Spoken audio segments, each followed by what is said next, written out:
Now it's my pleasure to introduce Professor Torki Alotaibi. Professor Torki is one of the eminent nephrologists, not only in Kuwait, but in the Arab world. He is the president of the Kuwaiti Society of Nephrology and transplant chairman of the third chapter, transplant chapter chairman in Hamad Al Isa and Ibn Sina hospitals. He will be giving us a lecture about management of the failing renal allograft. Thank you very much, Mr. Chairperson. Assalamu alaikum. I would have to say that not having the discussion for the first speaker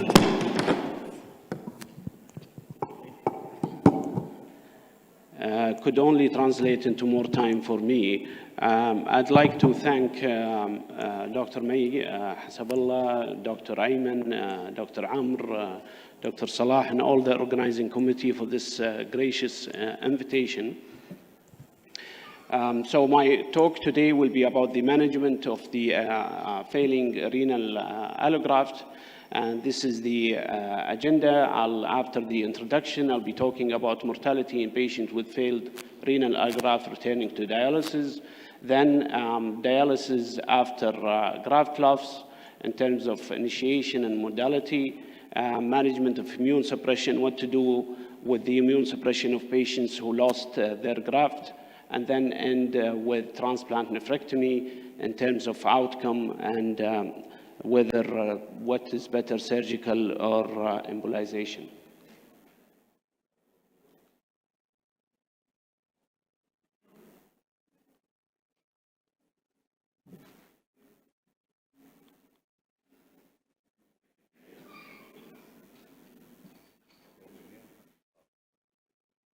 Okay, so as an introduction, we all know that the number of end-stage kidney disease undergoing renal transplant, both cadaveric and living, continue to rise. As you can see here from the 2019 USA annual report. However, with this rise in transplants, the numbers on the waiting list is also rising, and the gap is really big and huge. I'm usually not pessimistic, but this gap will probably not close. Having said that, we can do better at narrowing this gap. Now into mortality in patients with failed renal allograft returning to dialysis. To start with, this is a study that looked at the crude excess mortality over time from 97 to 2013, and you can see that the mortality has came down across all ages. And this is really because we have improved in terms of management, transplant, KT over V, dialysis, multidisciplinary team. So our management has improved, and that's why our mortality came down. We should know that the dialysis carries high mortality, and this is a study that looked at the dialysis mortality compared to cancer mortality. On the left, you can see that the dialysis mortality in the green in females is higher than colorectal as well as breast cancer mortality. On the right, in males, the dialysis mortality is higher than the colorectal and prostate cancer mortality. So dialysis mortality is a significant one. This is a study that you all know, landmark study by Wolf, that really set transplantation as the first treatment option for patients with end-stage renal disease.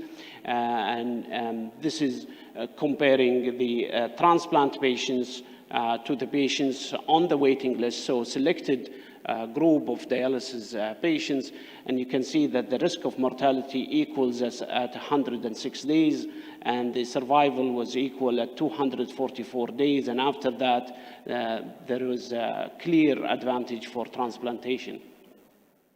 So patients annually go to dialysis after failing the transplant, about 5 to 10%.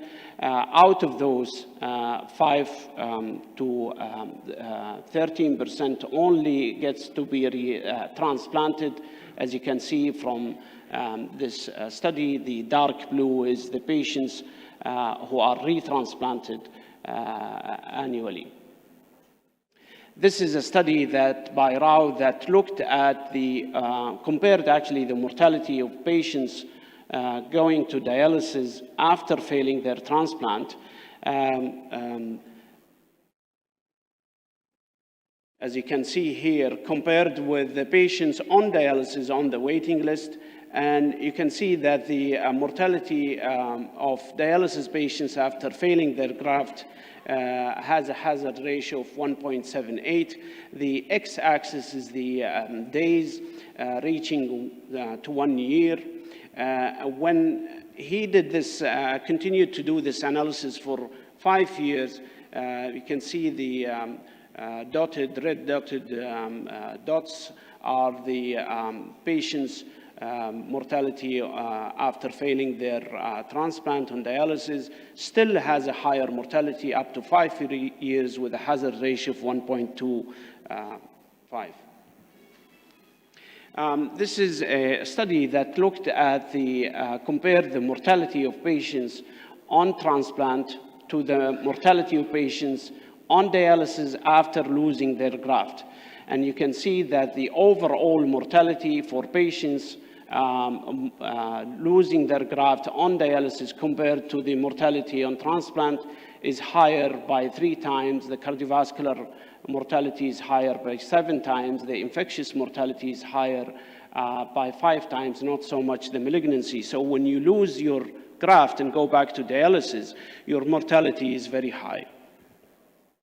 The incidence of cancer after losing your graft comes down, especially for infection-related cancer like Kaposi and non-Hodgkin lymphoma, as well as immunological like LIP, but not so much the others.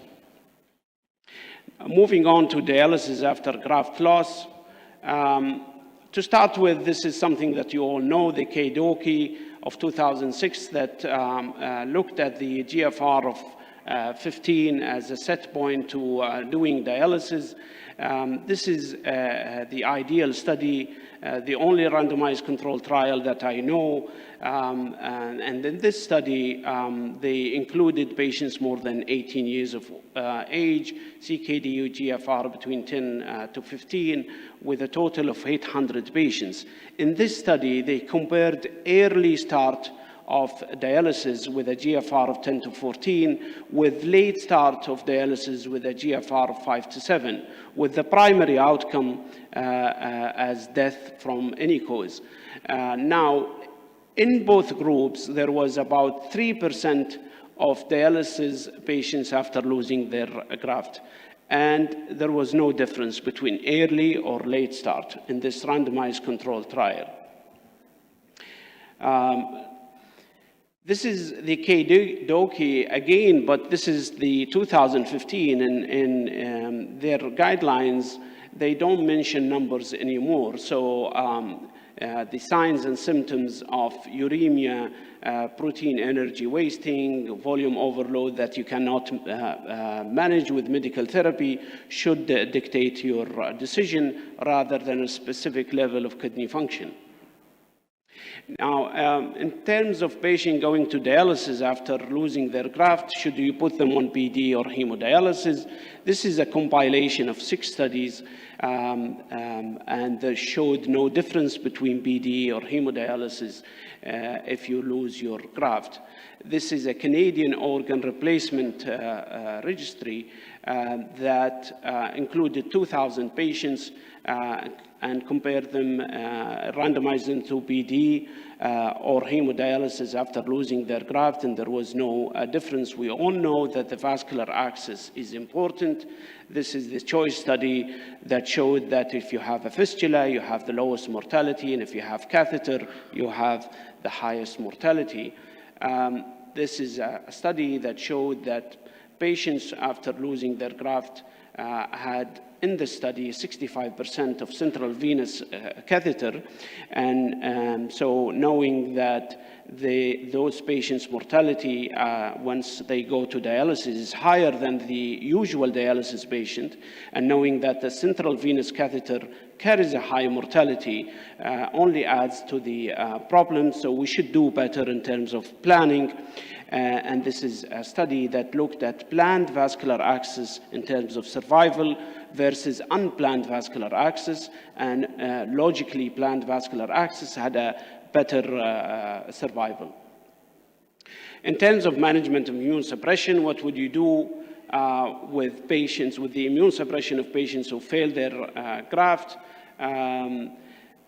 This is a questionnaire across many centers in the US asking them what to do with their immune suppression. And the first choice that they said to stop is the MMF-AZA, and then after that was tacro cyclosporin, and then steroids. And the factors that would dictate them to continue or stop immune suppression was if there was an ongoing signs and symptoms of rejection, or if there was plans to retransplant. So if there was plans to retransplant, you'd continue the immune suppression. What's in favor of continuing immune suppression? So you minimize the allosensitization in terms of donor-specific antibodies, you decrease the incidence of graft intolerance syndrome, you reduce the risk of overt acute rejection, and you prevent adrenal insufficiency. What's against continuing immune suppression? As you all know, increased risk of infection, increased risk of cancer, increased risk cardiovascular disease. So there are pros and cons to stopping or continuing the immune suppression. I'll skip this just for the sake of time. What we do in our center is that once the patient starts on dialysis, we stop the anti-proliferative, the MMF/AZA, 1 month after the CNI, and then 3 to 6 months we taper the steroids. If the patient is sensitized, we go longer than that. The last point is the transplant nephrectomy. And we all know that the residual renal function carries a survival advantage. So in this study, if you have residual renal function, your survival is higher. And this also helps in improving your KT over V. This is the CANUSA study, and this is a reanalysis of the CANUSA study. Let me just bring your attention to the at the bottom. For each 5 liters per week per 1.73 meter increment in GFR, there is a 12% decrease in the relative risk of death. And for 250 ml increment in urine volume, there was a 36% decrease in the relative risk of deaths. So if you have residual renal function, your survival is better, your mortality is less. And this pertains to the residual renal function. So what's in favor of transplantectomy? A failing graft is a focus of chronic inflammatory state and may reduce mortality rate as immune suppression can be stopped directly. What's against removing the graft? Of course, the point of residual kidney function is very important. Allosensitization, so those patients will have donor-specific antibodies. With that, finding a donor will be more difficult. With that, you will continue on dialysis, and with that, your mortality will increase. And also the surgery-related morbidity and mortality. This is a questionnaire that looked at the factors which will make you go for nephrectomy or not. And the first 2 points, which is about 80%, is connected. So if you have, only if you have signs and symptoms of rejection that you will remove the graft, or if you have signs and symptoms of rejection that fail to respond to steroids. These are the only 2 points or major points that will make you remove the graft. Of course, having the graft, it's having an inflammatory state, and these are 3 inflammatory markers: the resistive, erythropoietin resistive index, serum albumin, and C-reactive protein. After removing the graft, all of them compared to the control, which are dialysis patients who didn't have transplant, came down. If you remove the graft, in the black bar, if you remove the graft versus leaving the graft in the gray bar, your donor-specific antibodies will be higher across all classes, class 1 and class 2. If you remove the graft and then do retransplant, does that impact on your survival? And this is a study that looked at the survival of patients as well as graft, if you remove the graft or if you don't remove the graft. And in this study, there was no difference. These are observational studies, not randomized controlled trials. This study found that if you keep the graft and do retransplant, that your graft survival will be higher, and this is coming back to the having residual renal function. This is a meta-analysis of graft and patient survival after removing the graft, and they concluded that the rate of 1-year graft survival and 10-year graft survival, if you do nephrectomy or not, was the same, but they recommended allowing the failed graft to remain unless symptoms dictate the need for surgery. Now, graft intolerance syndrome is a constellation of signs and symptoms that occurs in the first year after removing the graft, and usually it's due to rapid discontinuation of immune suppression. And these are the symptoms: fever, local pain, hematuria, increased graft size, and we have seen many cases, and the treatment is usually removing the graft. If you, what's in terms of embolization versus surgical nephrectomy, embolization carries less complication, and all complication is less with embolization than with surgical nephrectomy. Let me just end by asking you for the, can I have the last slide, please?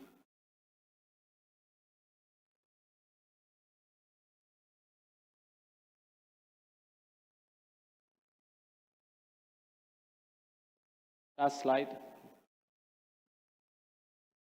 Okay, so let me just invite all of you for the 15th Congress of the Arab Society of Nephrology and Renal Transplantation that will be in Kuwait this March from the 16th to the 19th of March. Thank you very much.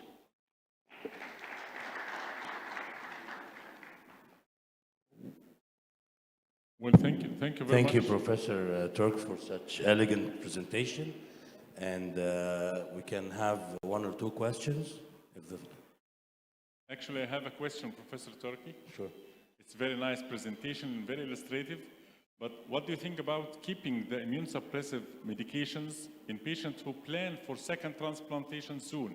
Yes. Especially, you know, we do liver-related transplantation, liver-related transplantation. Yeah, I've mentioned that in my talk. So if you're planning to have a retransplantation soon, you should keep the immune suppression. So how long, if on dialysis for 1 year, will you keep it for 1 year? Not more than 1 year. 1 year, yes, but not more than 1 year. So it actually, theoretically, it's easier to answer, but practically, it depends on the patient. It depends if the patient has a donor. It depends how far did he go with his investigation. From experience, we have many patients who say, you know, they will do retransplant, but then they stay 3 years. So I think this is more a team discussion. If you have a patient who went far in his investigation and has a ready donor, I think he should continue the immune suppression. But with reduction of the doses, of course. You have to reduce. Yes, you will reduce the dose, yeah. But you will still keep the immune suppression, yeah. Professor Saeed? Mike, فين Mike هنا.